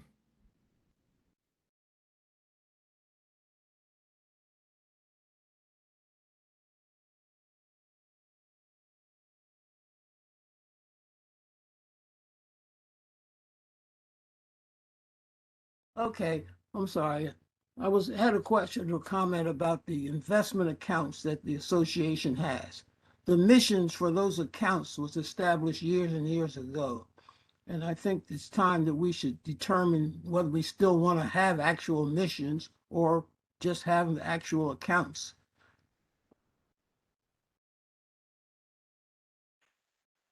Yeah, that's a good point, John. What was I have another question, just to pose back to you. What was the purpose of the mission for the investment accounts?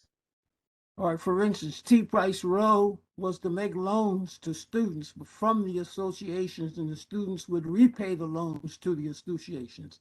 That hasn't been done in 50 years, I would say. The Percival account was to build an alumni house. And of course, that mission changed. We had a new alumni house donated. I can't think of the name of the third one, but it doesn't have any mission at all.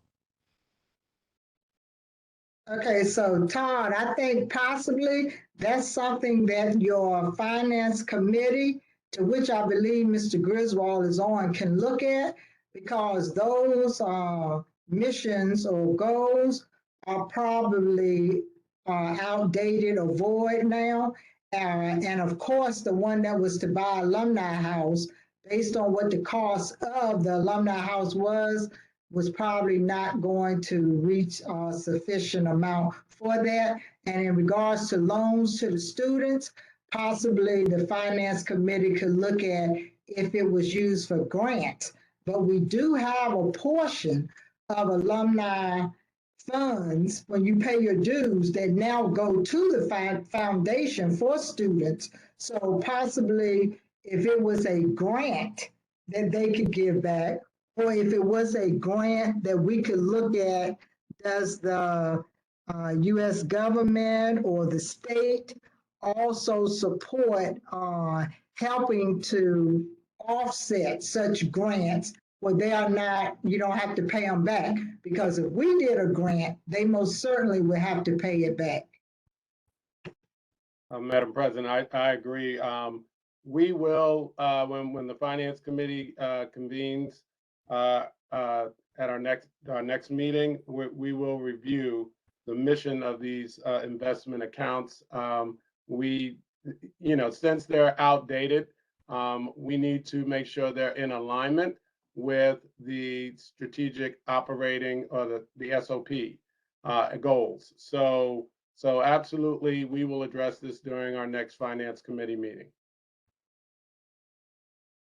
Thank you. And it could be a topic in your committee, your ad hoc committee for strategic planning, because I do recall we had one of the initiatives or goals was in support of students as part of the strategic plan. Yeah, and we need to have some very clear guidelines as to what these funds are available for. I think it would also help chapters as we have a lot of folks that have children that are, at the age to attend, college level or universities. And we do have some folks, obviously, that request funds from the association. And I think there's just a little there's a little confusion as to the purpose of the funds that we have. So we need to make sure that it is clearly communicated as to not only the mission of these accounts, but if we're saying an account or monies are available to a student, what are the scenarios, right? What will we support? Because we get all sorts of requests, and most of them are outside of what the funds are really available for. So we need to provide that clarification and make sure that it's filtered down to all the chapters so everyone can spread the word to alumni.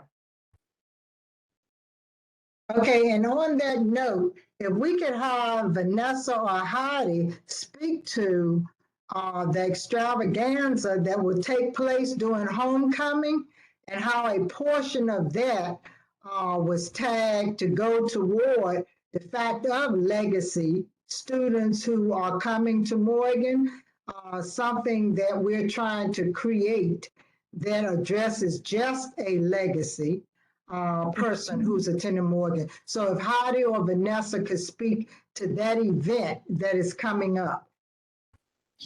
I'm going to let Vanessa speak to it because she's been the main person doing the arrangements.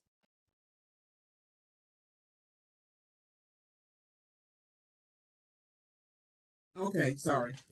So I kind of half heard you because I have to be out the house. Turn up a little bit, Vanessa. Okay. Okay, and Vanessa, if you or Heidi have the flyer, if you could send it to Alon and he can post that or put a link in the chat where they can go to it. Okay. So they can share with their chapter members. Okay, I'm sorry, Phyllis. So what is it that you're asking me to do? I'm sorry, from the beginning. If you could speak on what it is, what we're having, the extravaganza, but also if you could send or put the link in chat so they can go to the flyer and they can circulate it within the chapters. Okay. So in answer to your the latter, I have an email scheduled to go out on Monday to all the chapter presidents again in reference to this, in reference to the extravaganza. So they will have an email in their email. I think is scheduled to go out 10 o'clock tomorrow. I mean Monday. So they'll have that, and so I guess we're looking for all chapters, which this is also in the email. So we're looking for all chapters to at least purchase 2 tickets to the extravaganza, because it is not a executive board event. It's a MSUAA, Morgan State University Alumni Association event, which covers every chapter. So it's important that every chapter sell tickets. And a portion of the proceeds will go to the establishing a legacy for legacy students. Also, the first 100 tickets, those proceeds, a portion of those proceeds will not go towards the legacy. Thank you, Alon. The when you purchase a ticket at 150, a portion of that proceed will go to the legacy account we're trying to establish through the foundation. And so, as I said, it's important. Yeah, it's important to that each chapter please participate in this, because this is not alumni only executive board event. It's for the whole, all the chapters and the executive board. And if you're unable to attend, you can still purchase a ticket. Matter of fact, you can gift it to a younger alum. That would encourage them or enhance them to even join your chapter, as we're always looking for younger people to be a part of the organization itself. And this is open to all alumni, whether they're in a chapter or not. This is a fellowship event. There will be 4 DJs that are there. So we will have an old school, middle school, young school mix. And we will have, it will be hors d'oeuvres. So it's a night to have fun, to reconnect, create new memories. It is not a program, so there will be no pomp and circumstance. There will just be having fun, showing wear your Morgan colors, having a good time. Right, and there will not be seats for everybody to sit. So be ready to partay. Have your dancing shoes on. And there is parking. Todd, ain't nothing but the dog in you. Come on. And they do have parking. I think parking is across the street. Parking, discounted parking for $9, which will be located directly across the street from the Reginald F. Lewis Museum. So yeah, I just encourage everyone. Like I said, if you cannot personally attend, purchase a ticket for someone who would love to go but can't necessarily afford it. And then also when you're promoting the event, which I spoke to a young lady from the PG County Alumni Chapter. I had to talk to her and really get her to understand what the Alumni Association is about. This is the same person, Ebony, she 2020 graduate, and she didn't even understand that. She didn't listen. Well, this is the story. So we at graduation, she graduated in 2020, and Phyllis gives this oath at the graduation. And I said to her, she said, well, I didn't know. She said, I didn't know that you have to, that we get 2 years free. And I didn't hear anything about, I've never known anything about the Alumni Association. And I was like, girlfriend, were you not listening at the graduation? And I said, well, I can understand because, you're also pumped about graduating. That's not a message that you really listen to. So she was like in a state of shock. So like I said, if you see a young person, a young person who have graduated from Morgan, just go up to them and say, hey, I want to get you this ticket to the Morgan State University Alumni Association event. And that's how you can pull them in. And we're actually looking to do a IG live thing about the event. And I'm doing this with Ebony. So this way her peers can understand what the Alumni Association is all about and what's the purpose of giving to the Alumni Association, so that we can do events like this. If we had at least 90% of our alumni participating in the various events that we have, I mean, we would probably not even have to have the price up so high, or we can have free events because the money would be there. Because they're really giving to give back, if that makes sense. So yeah, so every chapter, just spread the word, every chapter. I have a question, Vanessa. Okay. This is Maynard. Okay. So you just mentioned something, and I want to make sure I understood it. So a recent graduate gets their dues waived. Is that what you were mentioning? Yeah. So when you graduate, you have 2 years free. You Okay. get 2 years free. So if you graduated in 20, her years is up now. So this person graduated 2020. So 2023, she would have to start paying. So anyone who graduated in 2022 will get 2 years free, and that's till 2024. Okay, so that's a good way, a good recruitment tool. Yeah. to So, but younger members. yeah, and so I think maybe what we need to do as an alumni association is make sure we get that information to the folk to let them know, because they don't understand it and they don't get it, I guess, for some reason. Okay. Or they don't hear it. All right, so we have a number of questions coming up, so I'm gonna have to step in as a facilitator to make sure we don't overstep. So the first person, Anthony, I saw your hand went up first.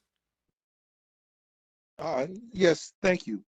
I'm just wondering in terms of the criteria that is going to be used for the distribution of the funds that we gather through the event. I know that Vanessa was discussing something, and during her presentation, she was fading in and out. Well, I couldn't hear her very well, so I don't know if that aspect was discussed.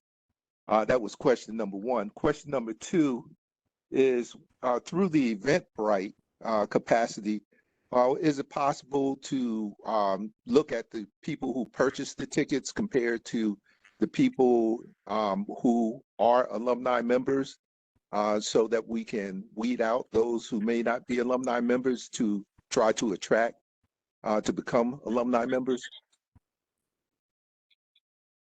Okay, so we have a link for different platforms. So we have a link for social media. So those who, when we put it up on the social media platform, that's a link. So we're tracking the link for the chapters. When the chapters send that link out, it's for who they recruited to attend the event. So we're tracking that. We have social media. The DJs, their link is different.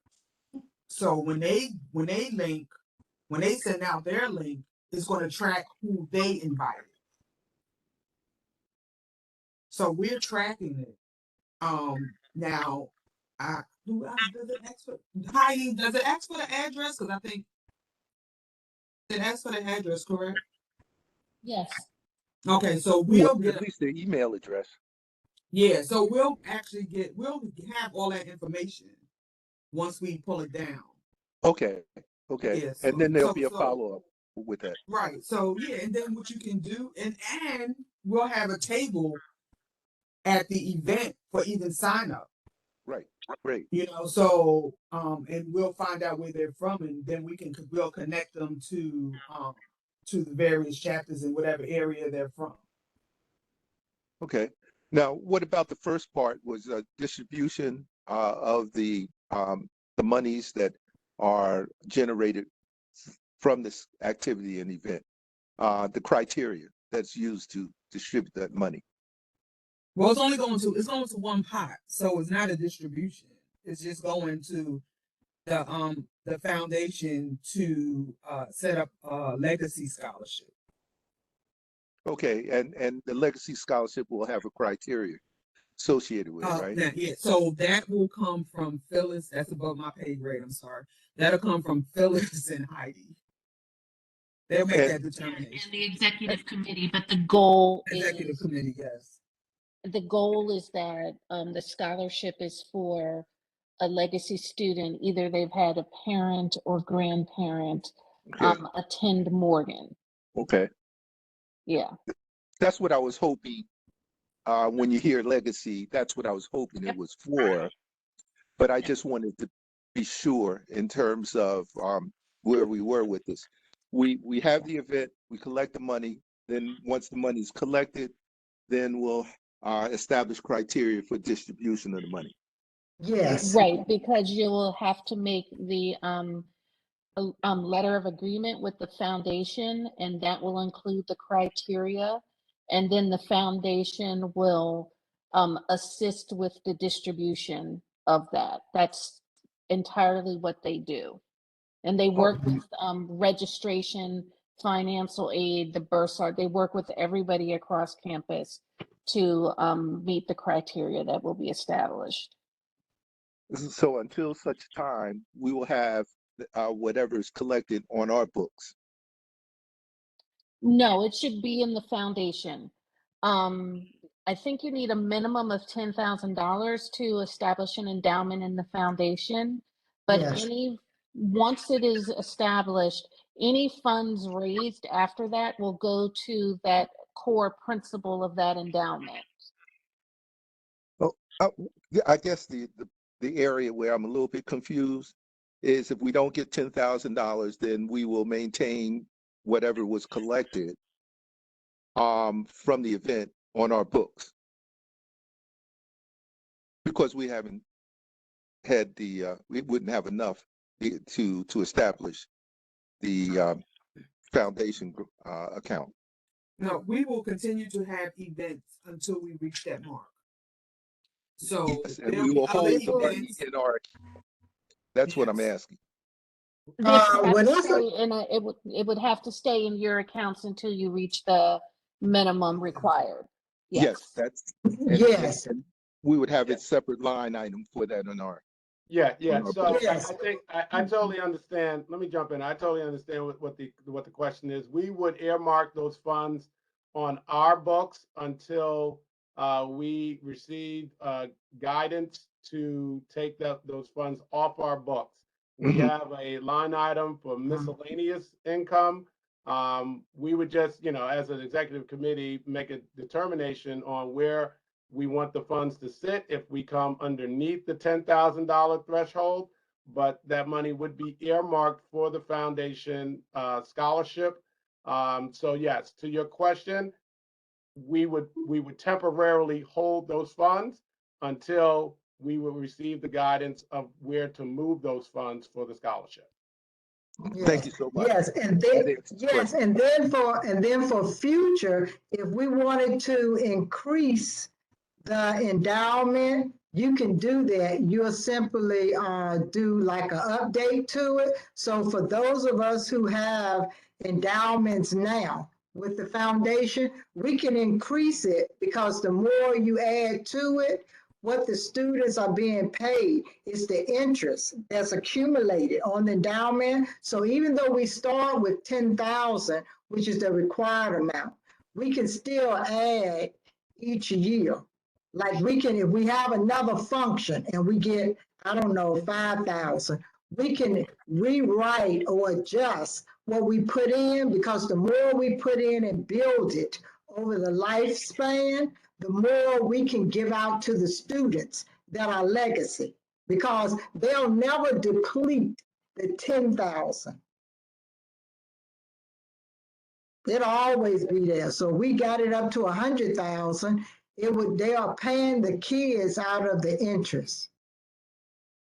If you understand what I'm saying. Absolutely.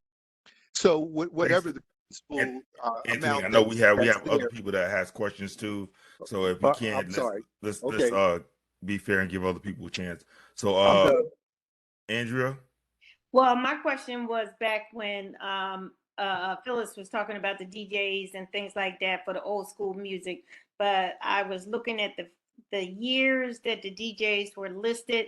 I just want to make sure that that repertoire picks up from class when I was back in school. Some DJs are really equipped to play music from 74, 75, 76, 77, 78. Are they that equipped to play that type of music? So if you're going to do old school, make sure you hit all genres. So these DJs are qualified. The DJs OG and Pope are more Old school clubhouse music, I because can't hear you. oh, huh? You can't She hear me? couldn't hear you. She couldn't hear you, Vanessa. Okay. So OG and Pope are more club house music. So they're gonna hit that generation that up that 2000 and more up whatever age. Even out my group, because my group we listen to house and club. I'm 1981, so but the other DJs, DJ Five Star, DJ Charge, they will hit more. They'll do more of the Earth, Wind, and like Fire, Slave, yeah, they will do that kind. They will do that a combination. Leslie, help me out, please. Yes, I was waiting. I was waiting to interject. OG and Pope are what you are asking for. They are old school, so they'll go back to the 70s generations, you know, the 80s and 90s on up. So they will cover that group. And the other DJs are more of the more recent youngins DJs that play more current music. So yes, OG and Pope will cover. They not only play house music, they play all genre of music. And we have spoken about reaching the entire crowd, not just one genre. So they will spread across the much more older generation. So we try to cover everyone. Good, because I can mixture from 70s all the way up to present day music. I'm good Right. with all of it, but I just want to make sure, because some people go, what about happened to class from when we started, 74 on up? And I'm going, well, when you look at the DJ, I'm going, some people forget about those classes, and that's why I said, let me ask. No, OG and Pope will have you covered. Just don't twerk too much, okay? Because we don't want to call I can't get up. Oh, no, trust me, honey, I can party. Okay, on Right, another thing, if you guys notice, they're all Morganites and they're all financial members. All right, Hannibal, did you have a question, sir? Can't You are hear him. muted. he was just talking, so he just needs to put his hand down. Did he No, unmute? this is for you, Vanessa. You said the 2 years would be free. Is that 2 years only covering the association?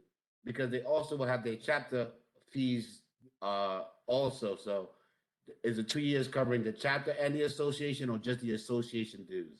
It's 2 years covering just the association dues, but there are chapters there. I think I can't remember what chapter it was because I think they're doing free membership too. There's another chapter that's doing it, Yeah, but I RTC can't remember the does name. 2 So years. it's up to the chapter. So What you say, Mike? within my chapter, the ROTC, we do 2 years free based off of when they graduate from the university. So it's also 2 years within our chapter. So it coincides.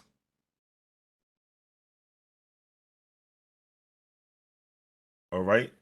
So we do have 2 questions within the chat. So I don't know, Jill, do you want me to read it, or Jill, do you want to just talk? I don't know. It was just something that I thought I had heard. I can't remember where, but I feel like I've had this discussion before about whether or not you actually have to be a Morgan graduate in order to join the Alumni Association. So No, you don't. okay, I didn't think so, but I Right. just wanted to make sure that Yeah.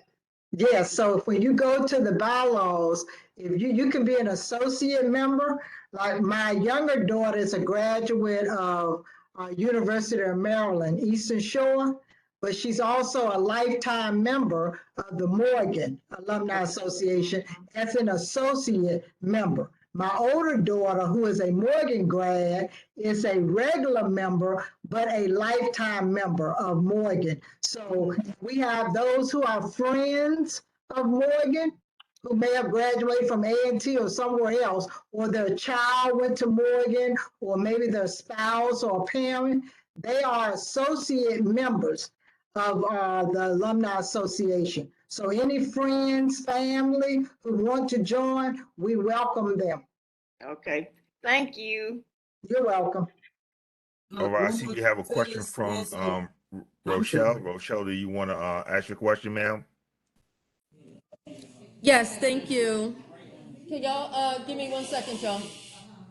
So when you were discussing the legacy fund, if a person has, an insurance policy, is there any way that we could have it set so that it could go to the actual legacy fund? Yes, you can, because that would be worked out with the foundation and through the development office. There are two ways that you can do that. You can designate the foundation and the name of this legacy fund, whatever it is, as a direct beneficiary, or you can do it through another mechanism where it is dispersed after some other areas of your estate plans have taken place. So you have two options on how to do it, but overall the answer is yes. I will type in the person who does planned giving at Morgan. I'm putting her email in the chat right now. There you go.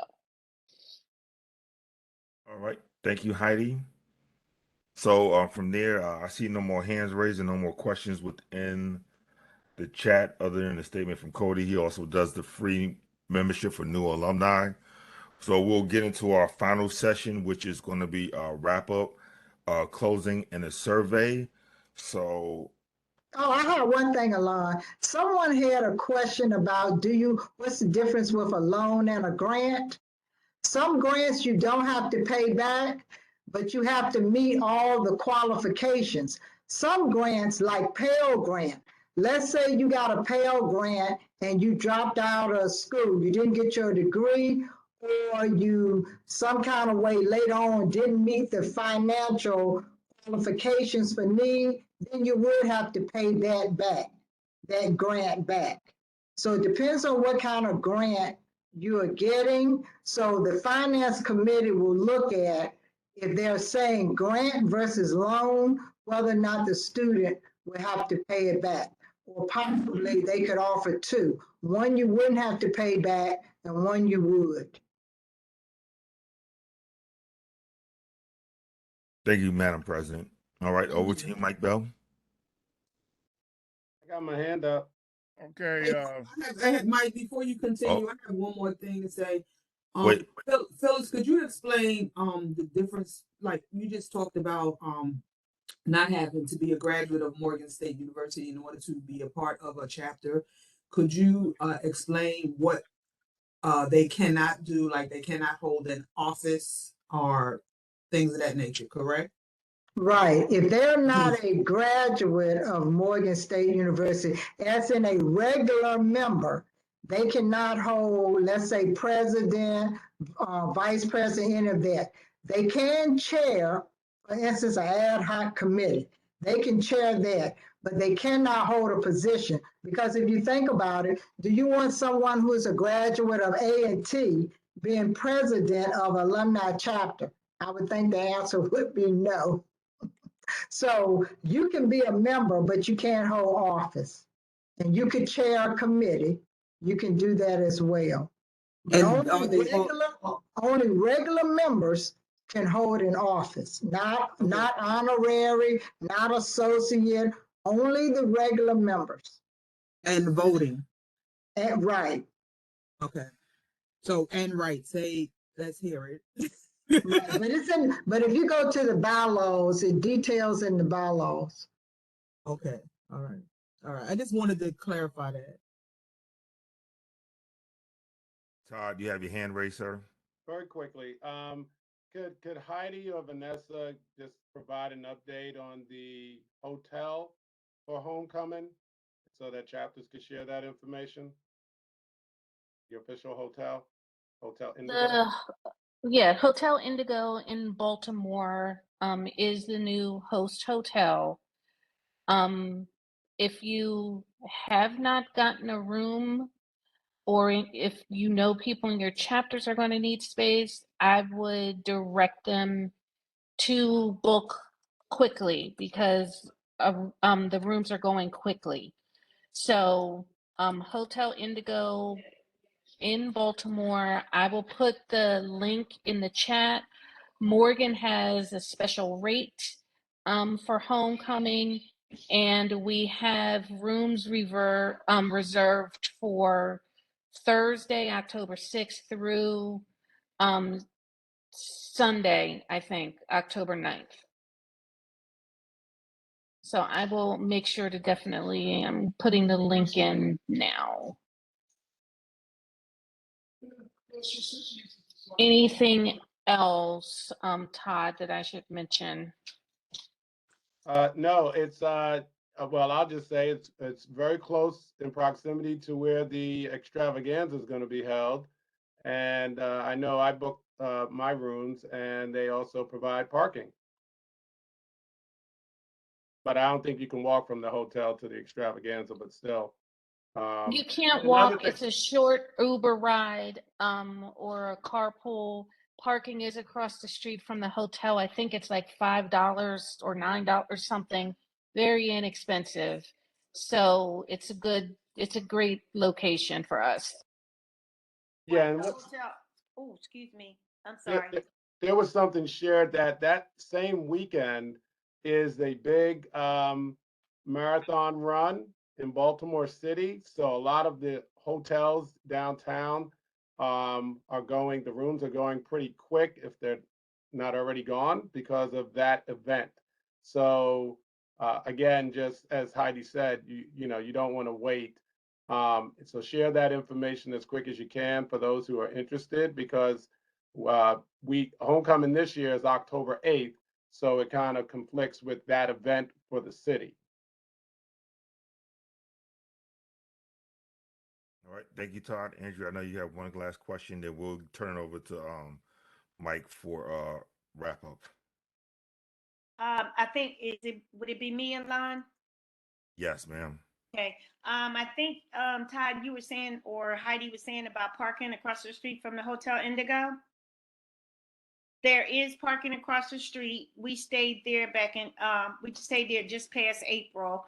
When you pull in the parking lot, they will give you a coin. When you go inside the hotel, you tell them that you're parked across the street. Make sure they place the information on your hotel room. Every time you go in, take your car out, you have to get a new coin, and then they can charge you to your room. It depends on what day you check in. It's either $5 or $13. But every time you take your car out and bring it back in, it's a fee.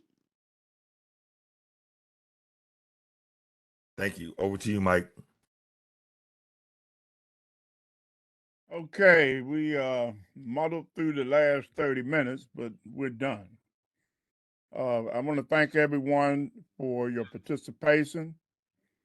And at the end of the day, I mean, at the end of the session, you'll link on to the survey, and any additional questions, you can put it in the comment section, as well as please give us feedback on what you thought of today's session. Also, here's a view of what we will be doing in session 2. Hopefully, we'll be able to get through session 2 as quickly as we did today's session. So I want to thank everyone for your participation.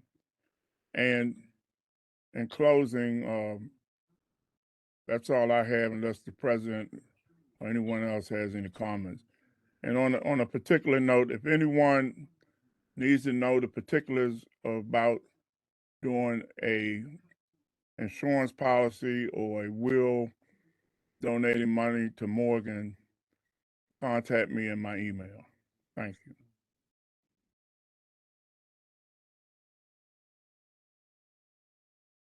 All right. So, Madam President, do you have anything? Any closing comments?